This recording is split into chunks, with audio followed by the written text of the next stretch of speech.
Et je dis bonjour et je... Vous dites bonjour à la caméra. Welcome. Bonjour. Allez, ça tourne. Et je bouge pas. Entrez.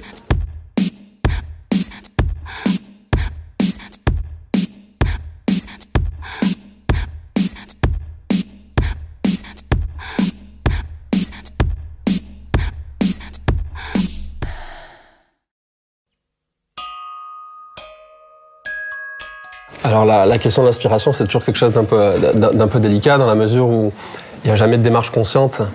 Ou en tout cas, si certains créatifs ont cette démarche-là, c'est une démarche dans laquelle je ne me reconnais pas. Je suis assez fan des objets qu'on a tous en main depuis qu'on est gamin, sans y penser, et qui font partie de l'inconscient collectif. Moi, je travaille beaucoup graphiquement les dessins, donc ça peut être autour d'univers végétal, animal ou encore tendance par rapport à la mode. Donc je m'inspire pas mal aussi de magazines, comme des magazines de tendance qui vont autant parler de mobilier ou de design contemporain en fait. J'aime bien travailler aussi avec un peu des mots-clés, savoir un peu, avant de dessiner, savoir où je vais, ce que je recherche, si c'est un élément technique, si c'est du motif. Voilà, c'est noter 2-3 bricoles de mots qui peuvent m'aider, qui me donnent la direction en fait, de la recherche. On sait qu'il y a des couleurs incontournables. Bon. Alors tout le monde le sait, le noir, le rouge, l'argent, le gun, etc. pour tout ce qui est métal. Et après, il y a des danseuses. Bon, moi, j'aime les danseuses. Voilà, ça c'est la danseuse verte. Verte et prune, et comme on voit, avec des cils à l'intérieur. Donc la danseuse, ça va être le crème de lait, ça va être, bon, certains jaunes, des anis. Et puis après, j'aime bien le mélange aussi difficile. Parce que je trouve qu'il faut toujours chercher l'impossible, l'inimaginable, aller toujours plus loin. Parce que bon, ça fait avancer, ça fait travailler, c'est un jeu d'esprit, c'est jouer.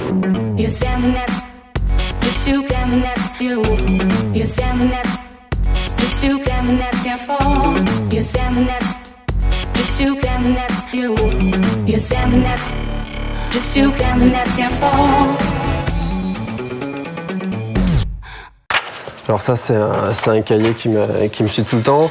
C'est un objet avec lequel sur lequel on dessine dans le train, dans l'avion, quand on est pressé, pas pressé, donc ça tremblote, ça chevrotte, c'est tout en pagaie. Alors c'est un peu ésotérique comme truc, c'est incompréhensible, mais ce qui est intéressant, c'est quelque chose de vivant. Voilà, c'est pas de la création de laboratoire qu'on fait dans un endroit forcément au calme, tout seul. Voilà, ça vit avec nous, c'est aussi bordélique que nous parfois, et on est le seul à pouvoir relire les histoires qu'il y a sur ces cahiers-là, mais c'est un outil fondamental. Beaucoup de jeux avec du papier, c'est-à-dire que je vais manipuler du papier, le plier, le froisser, le courber, le mettre en spirale, afin de donner vie à un métal. On a la chance, le fait de travailler en équipe aussi, d'avoir du donnant, du répondant. C'est pas un objet statique, c'est un objet qui se manipule, évolue, voir avec le temps, au fur et à mesure que le porteur va s'en servir. Ça, c'est toujours chouette de voir ce qui se passe. On dessine plein de produits.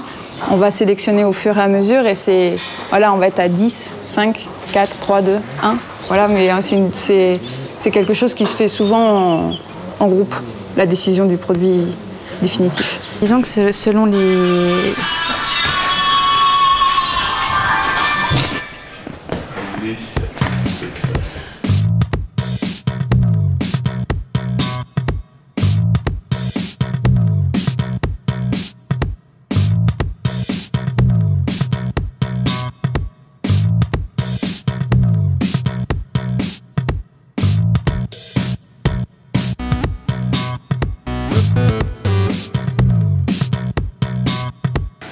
Je ne pars pas d'une forme comme ça pour faire ça. L'acétate se fait souvent 6 mois à 9 mois en amont, avant même que ce produit n'existe. Donc si vous voulez, quelque part, l'avance, elle est là, le produit est là. Et après, c'est la chimie des deux qui va fonctionner. C'est tout. Mais d'abord, la recherche de la matière, elle est très largement en avance, en amont. Des fois, c'est 6 mois, 9 mois, 1 an. Et après, il y a le proto.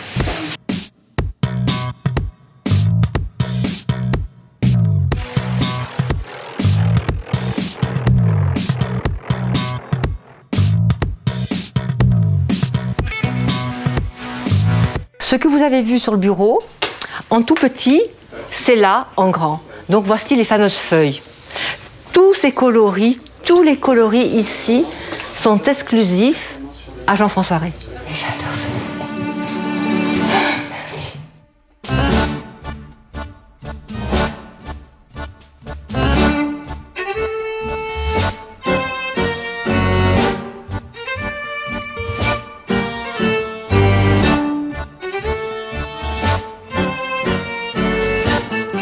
Nous sommes dans le Jura, donc dans une des usines les plus pointues en termes de savoir-faire et de qualité française. On va dire que dans cette usine-là, on peut à peu près tout faire. Voilà, c'est aussi l'intérêt de la chose et les raisons pour lesquelles on travaille avec ce partenaire-là, c'est qu'on va dire on va pas créer des projets en creux autour des capacités de l'usine. Ces gens-là ont la capacité de s'adapter à notre demande et ils ne nous freineront pas dans nos besoins. Enfin, l'outil technique n'est pas un frein mais plutôt un moteur ici.